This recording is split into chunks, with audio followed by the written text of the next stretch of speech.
네, 5월이 시작되자마자 바로 근로자의 날, 또 어린이날, 어버이날까지 이렇게 쭉 있으면서 뭐 코로나 이전만큼은 못하겠지만 그래도 조금씩 조심하면서 가족별로 시간을 가지신 분도 계실 것 같습니다.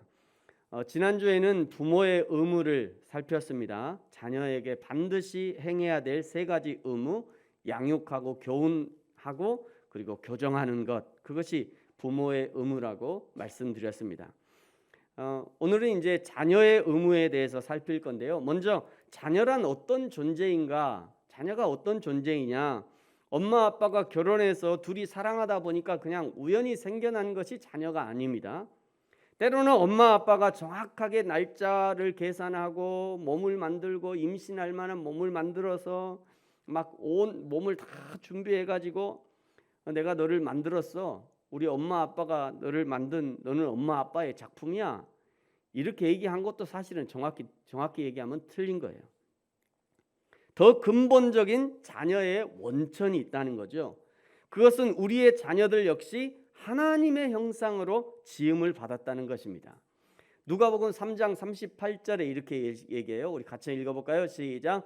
그 이상은 셋이요, 그 이상은 아담이요, 그 이상은 하나님이시니라. 아멘. 저 족보가 예수님부터 시작하잖아요. 예수님부터 시작해서 그 위에 아버지, 그 위에 아버지, 그 위에 아버지, 그러면서 계속 올라가다가 결국 하나님에게까지 올라간다는 거예요. 예수님의 뿌리, 인간의 뿌리가 하나님 아버지로부터 시작되었다는 것을 알려주는 것입니다. 창세기 1장 27절 같이 한번 읽을까요? 시작. 하나님이 자기 형상 곧 하나님의 형상대로 사람을 창조하시되. 아멘. 자녀의 근원은 하나님이시라는 거예요. 자녀의 생명은 하나님으로부터 나왔고요, 자녀는 하나님의 형상을 따라 지음받았으므로 자녀의 삶은 하나님께서 주관하시며 하나님께서 만들어 가신다는 것입니다. 두 번째, 자녀란 어떤 존재이냐? 두 번째는요, 자녀는 하나님의 형상으로 지음받았기에 그리스도의 사람으로 양육되어야 할 존재라는 것이에요. 고린도후서 4장 4절 이렇게 말씀합니다. 그리스도는 하나님의 형상이니라. 에베소서 2장 10절에 말씀해요. 우리는 그의 만드신 바라 그리스도 예수 안에서 선한 일을 위하여 지으심을 받은 자니. 우리가 왜 지음을 받았다고요? 선한 일을 위해서 지음을 받았대요. 자녀들이 왜 지음 받았습니까? 선한 일을 위해서 지음을 받았다는 거예요. 우리가 보통 자녀들을 교육하고 양육하면서 그리스도인 부모라면 너는 하나님이 만드셨어. 너는 하나님이 만드신 거야. 너는 하나님의 작품이야. 이런 얘기를 많이 할 거예요. 하나님의 것이고 하나님이 만드셨다고 하는 그 말 속에는 하나님이 너에게 사명을 심어두셨어. 너는 하나님의 사명자야. 이런 의미가 포함되어 있는 거예요. 그러므로 부모에게 맡겨진 자녀들을 하나님의 사명자로 양육하는 것이 부모의 의무인 것입니다. 자녀란 어떤 존재인가? 세 번째는요, 자녀는 하나님께서 부모에게 주신 선물이고 기쁨이라는 거예요. 창세기 33장 5절에 보니까요, 야곱이 가로되 하나님이 주의 종에게 은혜로 주신 자식이니이다. 시편 127편 3절 자식은 여호와의 주신 기업이요 태의 열매는 그의 상급이로다. 하나님께서는 삶에 대한 은혜와 축복으로 자녀를 주신 것입니다. 부모는 자신을 통해 생명이 태어난 것과 자녀가 그리스도 안에서 성장하는 것을 보면서 기뻐하고 하나님께 감사하게 되는 거죠. 또한 자녀를 주 안에서 양육하면서 여러 가지로 하나님의 사랑과 은혜를 체험하게 됩니다. 대부분의 자녀들은 자기도 시집을 가고 장가를 가서 자기의 자녀들을 키우면서 말이죠, 밤새 고열로 시달리는 그 아이를 돌보면서 우리의 어머니, 우리의 부모님도 나를 이렇게 키우셨는가 생각하게 될 거예요. 그전에는 몰랐죠. 그냥 자기가 큰 줄 알았어요. 근데 자기 자식을 키워보면서 우리 어머니 아버지도 나를 이렇게 키우셨던가 생각하게 되는 겁니다. 아이가 첫 발을 뗄 때 너무도 기뻐하면서, 아이가 시도 때도 없이 젖을 달라고 할 때도 말이죠, 우는 아이에게 젖을 물리면서 우리 어머니도 나를 이렇게 키우셨는가 생각하게 되는 겁니다. 아이가 첫발을 뗄 때도 마찬가지죠.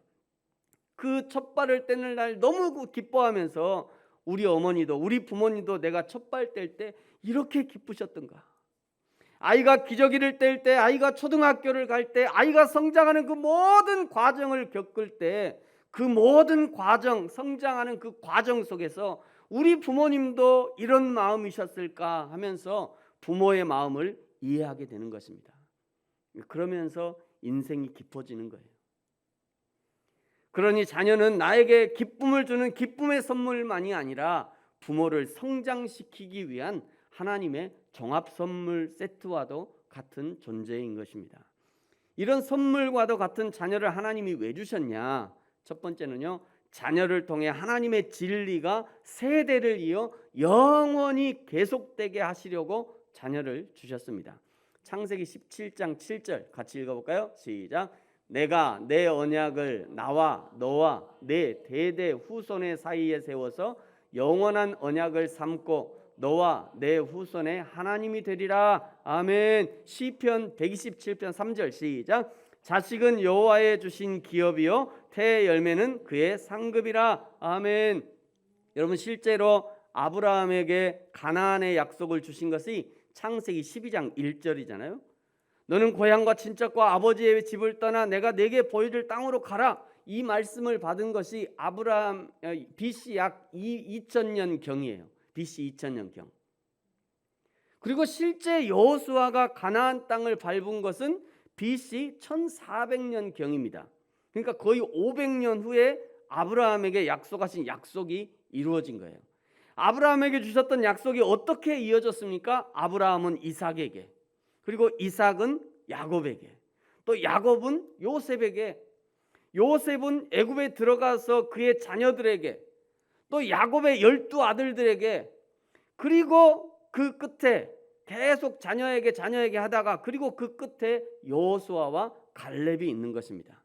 이렇게 하나님은 조상에게 약속하셨던 이 약속이 자손들에게 대를 이어 전달되고 성취되기를 원하시는 거예요. 그것 때문에 자손의 자손을 허락해 주시는 것입니다. 저와 여러분에게 허락하신 약속도 마찬가지죠. 하나님이 우리에게 주신 약속 중에 가장 중요한 약속이 무슨 약속입니까? 구원의 약속이죠. 내가 너를 구원하겠다고 하는 이 하나님의 구원의 약속이 우리에게 주신 약속 중에 가장 크고 중요한 약속이에요.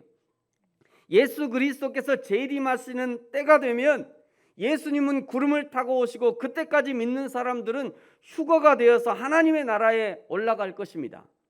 요즘 새벽 아침에 요한계시록을 이제 한 장씩 쭉 묵상하고 있는데요. 요한계시록을 보면 그것들이 아주 너무 자세히 기록되어 있잖아요. 언젠가 우리가 그날을 반드시 그날이 올 거예요.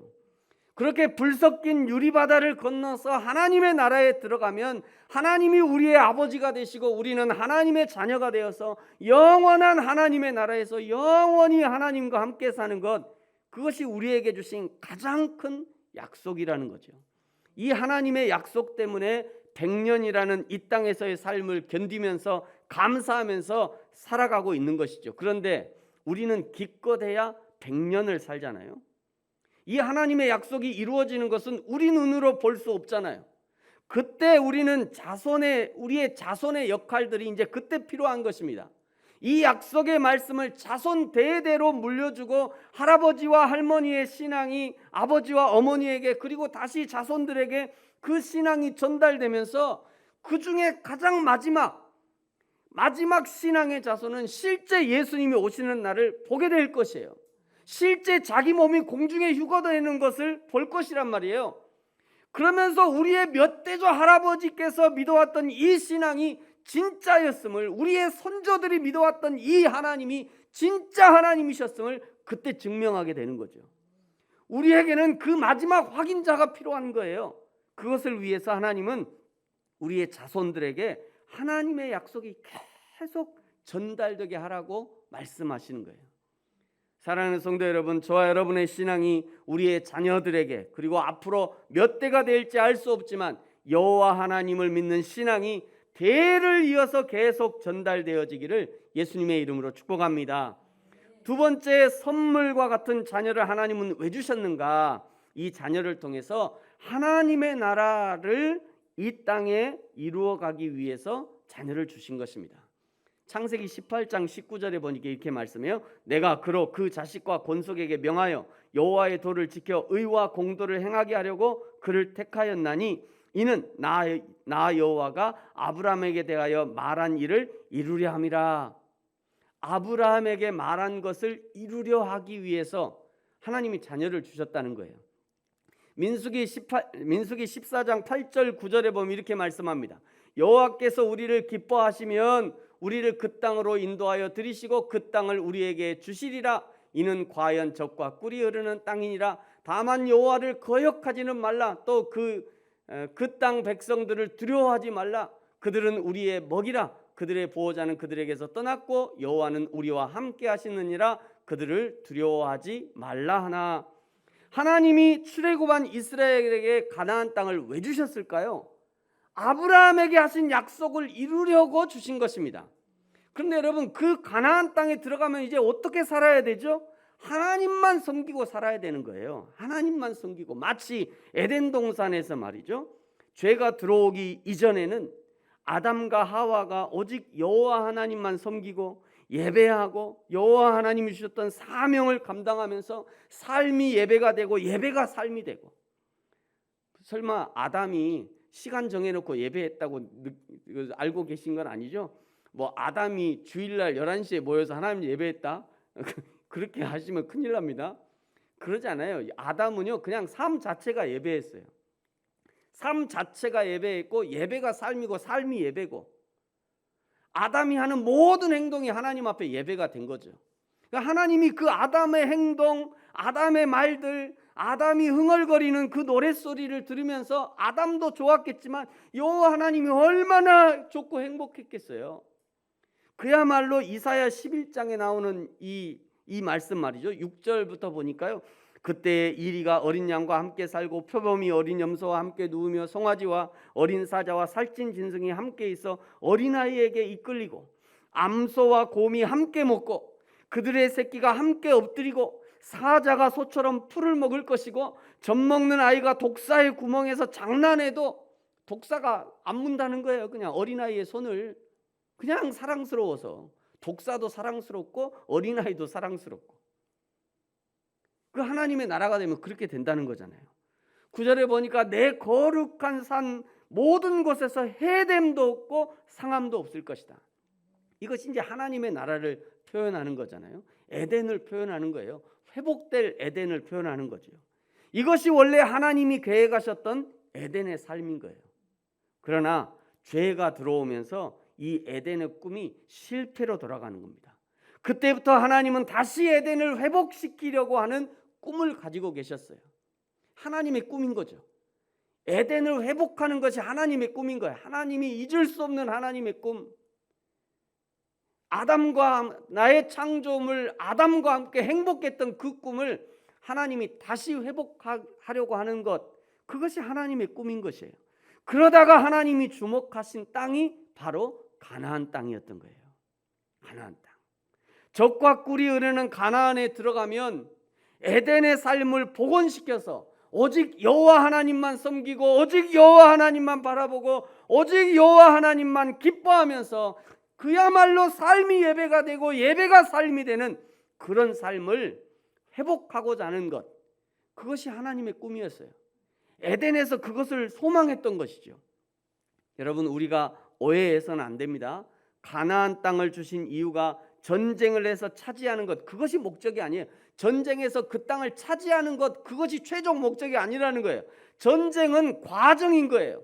차지하는 과정이 과정인 이 전쟁이 끝나면 그 다음에는 원 목적대로 하나님을 예배하고 하나님만 섬기며 살아야 하는 것이, 그것이 원 목적이라는 거예요. 여러분, 보통 이스라엘이 실패했다라고 얘기할 때는 이스라엘은 과정은 성공했어요. 가나안 차지했잖아요. 과정은 성공한 거예요.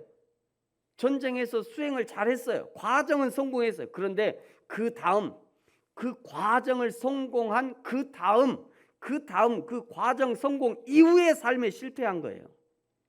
하나님을 예배하는 삶, 하나님과 함께 살아가는 삶을 복원시키지 못했다는 거예요. 이스라엘이 과정만 성공했어요. 과정은 성공했는데 최종 목적을 실패한 것입니다. 전쟁하다 바빠서 잊어버렸습니다. 가나안 땅에 드글거리는 우상에게 오염이 되어서 하나님을 예배하는 걸 잊어버린 거예요. 자기들끼리 왕권을 차지하려고 싸우다가 하나님을 잊어버렸습니다. 외부에서 잡아먹으려고 공격하는 것들을 막아내려다가 하나님을 예배하는 걸 잊어버린 거예요. 그러다가 포로에 끌려가서 잊어버리고 그러다가 시간이 다 흘려버린 겁니다. 여러분, 우리도 정작 중요한 여호와 하나님을 섬기고 하나님을 사랑하고 하나님을 예배하는 것이 우리 인생의 목적인데 늘 이 과정에 집중하다가 원 목적은 잊어버리는 삶을 살아서는 안 돼요. 바쁘게 살다가 하나님을 잊어버리고 전쟁 같은 인생을 살다가 예배하는 삶을 잊어버리고 내일로 미루다가 잊어버리는 일이 없어야 합니다. 하나님도 잃어버리고 자녀도 잃어버리는 그런 일이 없어야 하는 것이죠. 사랑하는 성도 여러분, 저와 여러분의 삶은 과정의 삶이에요. 우리는 지금 하나님 나라를 이루어가는 과정 가운데 있는 것이에요. 지금 우리는 다, 저와 여러분 모두 다 과정 가운데 있는 거예요. 날마다 삶 가운데, 삶 속에서 하나님이 나를 창조하시고 택하시고 우리에게 자녀를 허락하신 하나님의 원 목적, 예배하는 삶, 하나님을 섬기는 삶, 하나님의 나라를 이루어가는 삶을 날마다 기억하고 회복하는 삶이 되어지기를 예수님의 이름으로 축복합니다.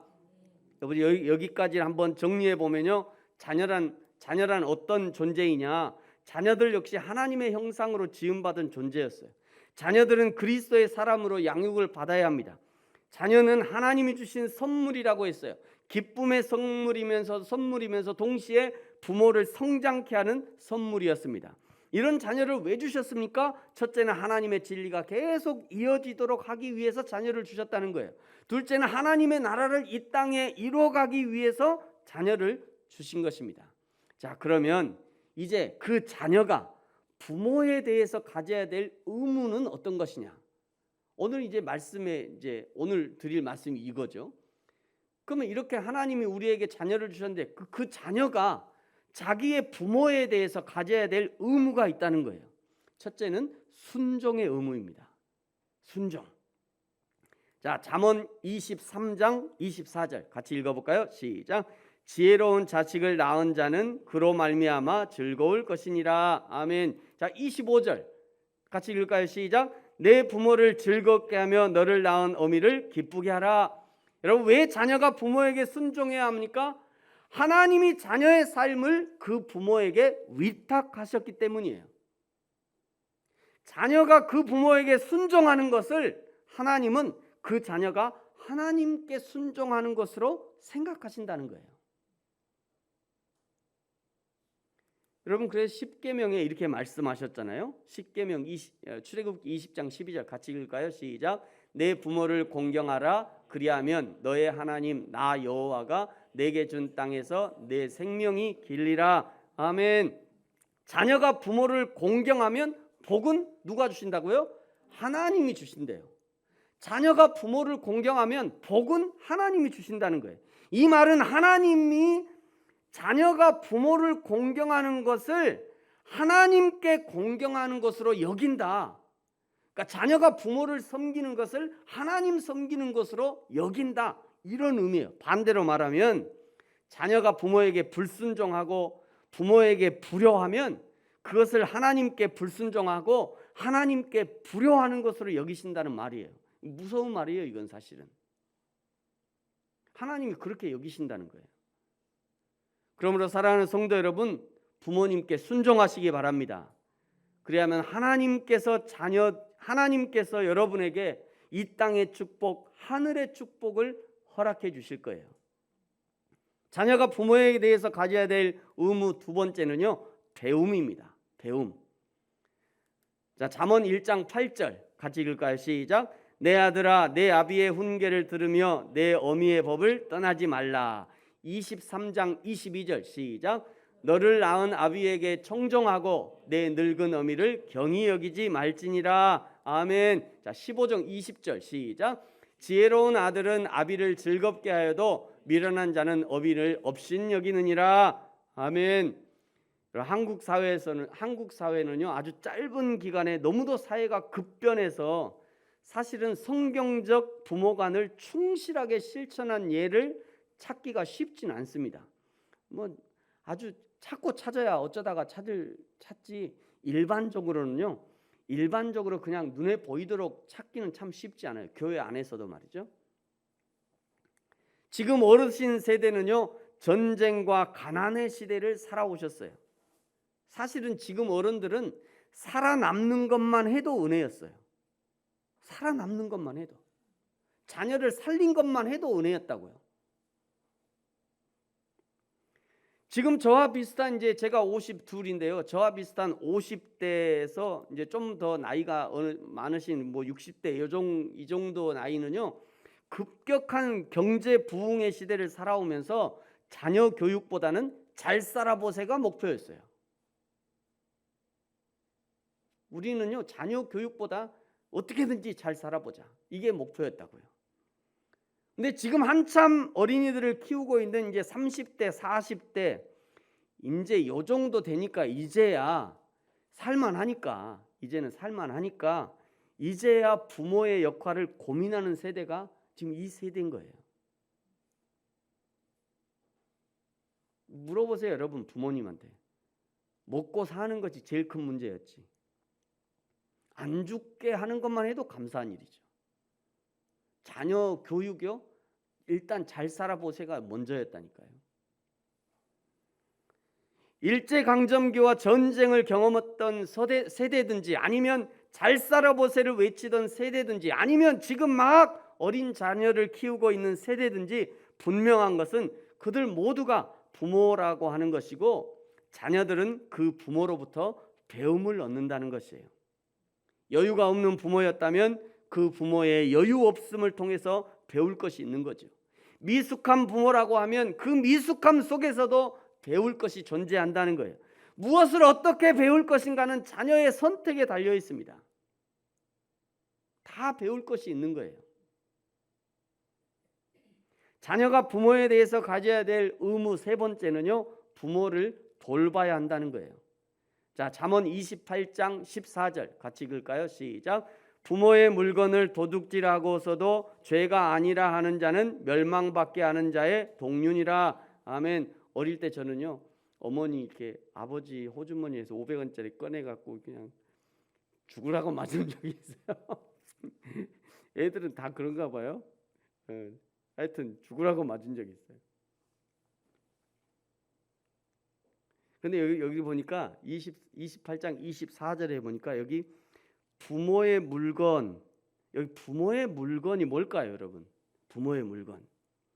부모의 물건이라는 것은 자녀를 돌보느라고 잃어버린 부모의 건강, 또 가정을 책임지려다가 흘러가 버린 부모의 청춘, 자녀 공부시키느라 포기해버린 부모님의 취미생활, 또 부모님의 꿈, 이 모든 것이 부모의 물건인 거예요. 그런데 이것을 모르고 내가 뭘 잘못했다고, 아빠 엄마가 나에게 해준 게 뭐 있다고 이렇게 덤비는 자식들이 있으면 그 자식들은 멸망받게 된대요.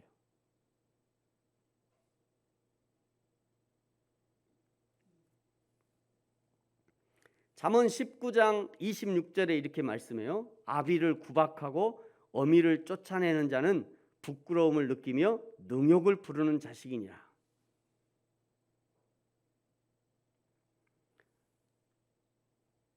요즘에는 그런 거 있잖아요. 시어머니가 집에 못 오게 하려고 그냥 한국 아델님 막 이름, 아파트 이름이 너무 어려워. 아델님 뭐 또 어려운 이름 뭐 있죠? 우리 중흥 모아탕 얼마나 좋아. 쉽잖아요. 근데 좀 뭐가 있어요. 어려운 이름 있죠, 막 어려운 이름. 왜 어려운 이름을 짓나? 우스갯소리입니다. 왜 어려운 이름을 짓냐면 시어머니 못 오게 하려고 어려운 이름을 짓는다는 거예요. 근데 부모가 자식 집에 가고 싶은데 내가 우리 자식 집에 가고 싶은데 왠지 막 불편해. 자식이 불편해. 왠지 가면 며느리가 불편하고 왠지 가면 저 사위가 불편하고 왜 부모가 자식 집에 가는데 불편함을 느껴야 되죠? 이게 부모를 구박하는 거예요. 부모가 언제든지 우리 집에 오시도록 언제든지 가도 되는 그런 집을 만들어야지. 그렇다고 여러분 부모가 막 함부로 들어가면 안 됩니다. 부모라고 해서 자녀들한테 야 니네 집 비밀번호 알려줘. 그러면 안 돼요. 절대. 그러지 마세요. 그건 안 돼요. 왜 자식들도 사생활이 있는 거잖아요. 그러니까 부모가 뭐 아무 때나 그냥 벌컥벌컥 집 열고 들어가면 안 되는데 그런데 부모가 그 자식의 집에 가고 싶을 때 막 불편해. 그 구박하는 거예요. 그렇게 해서는 안 돼요. 부모에 대한 효를 강조하는 것은 유교가 최고라고 생각할 수 있습니다만 그러나 성경도 부모에 대한 효를 강조합니다. 디모데전서 5장 4절 같이 읽을까요? 시작. 만일 어떤 과부에게 자녀나 손자들이 있거든 너희로 먼저 자기 집에서 효를 행하여 부모에게 보답하기를 배우게 하라. 이것이 하나님 앞에 받으실 만한 것이니라. 아멘. 효를 배우게 하래요. 집에서. 에베소서 6장 1절에서 3절 같이 읽을까요? 시작. 자녀들아 주 안에서 너희 부모에게 순종하라. 이것이 옳으니라. 내 아버지와 어머니를 공경하라. 이것은 약속 있는 첫 계명이니 이로써 내가 잘되고 땅에서 장수하리라. 아멘. 레위기는요 부모에게 불효하는 자를 돌로 쳐서 죽이래요. 레위기. 자, 레위기 20장 9절 같이 읽을까요? 시작. 만일 누구든지 자기의 아버지나 어머니를 저주하는 자는 반드시 죽일지니 그가 자기의 집 어머니를 저주하였은즉 그의 피가 자기에게로 돌아가리라. 부모를 저주하는 자는 돌로 쳐 죽이라는 거예요. 자녀가 어릴 때는 부모가 업고 다니면서 양육했다면 반대로 자녀가 장성하고 부모가 늙어 어린아이와 같이 되었다면 이제는 자녀가 부모를 업고 다니는 것이 마땅한 일입니다. 마땅한 일이에요. 그거는. 우리 부모가 그 어려운 시절, 피곤한 시절에도 자녀 양육에 최선을 다하고 생명을 거셨던 것처럼 이제 늙으신 부모를 모시는 것도 자녀가 최선을 다하고 생명을 걸어 부모를 모셔야 한다는 것이 성경의 입장이에요. 그것이 성경의 입장이에요. 그게 하나님의 입장입니다. 그것이. 지난주에 이제 부모의 의무였고요. 오늘은 자녀의 의무에 대해서 살폈습니다. 자녀는 부모에게 순종해야 합니다. 왜냐하면 부모는 하나님의 대리인이기 때문이에요. 부모는 하나님의 대리인이에요. 자녀는 부모에게서 배워야 합니다. 하나님의 가장 가까운 배움의 통로로 부모를 허락해 주셨기 때문입니다. 자녀는 부모를 돌봐야 합니다. 부모가 나의 생명을 보호해 주셨듯이 이제 늙으신 부모를 장성한 자녀가 돌보는 것은 너무도 당연한 일인 거예요. 그래야 하나님의 사명이 부모로부터 자녀에게 전달되고 자녀가 이 땅에서 하나님의 나라를 이루어가고 예수님의 몸된 교회를 대를 이어 섬기고 세워가는 귀한 사명을 감당해내는 자녀들이 되어지기를 예수님의 이름으로 축복합니다. 기도하겠습니다.